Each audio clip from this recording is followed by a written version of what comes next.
छोट मोट गिफ्ट एगो किन लीहा, सूट बूट नीमन पहिन लीहा। छोटे मोटे गिफ्ट एगो किन लीहा, सूट बूट नीमन पहिन लीहा। कटब अपने हाथे केक मुँह में खियाई हो, गाल पे लगाई हो। मनतावे बर्थडे 18वां घरवा, जान हो जरूर आई हो तो खाके जाई हा।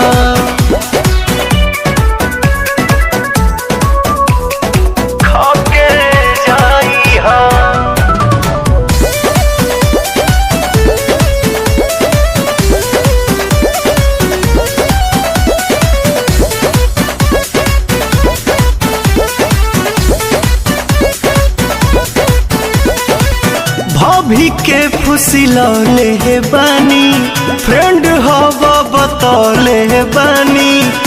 संगे वाला सेल्फी 2 दिन पहिले देखौले बानी। भाभी के फुसिलौले बानी, फ्रेंड हवा बतौले बानी।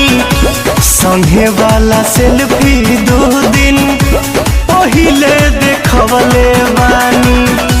इलल बर्थडे चांस तारंस को के जाई हो, जानी तू ल जाई हो।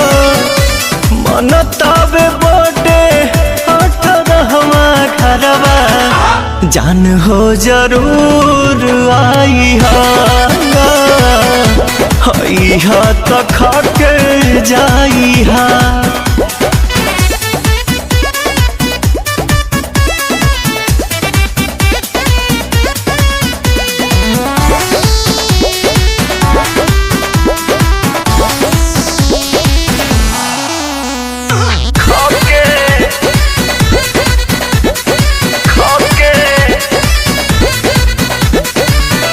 बोतल में परोस के हम हाथे से खियाई। लव वाला सब बात पवन हो बताई।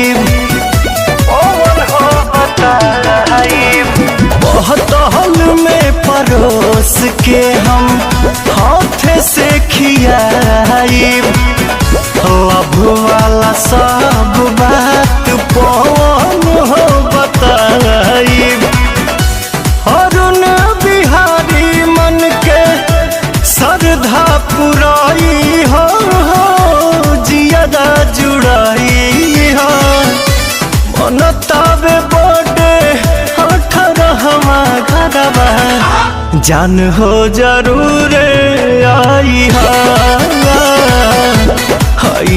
तो खाके जाई हा। खाके जाई।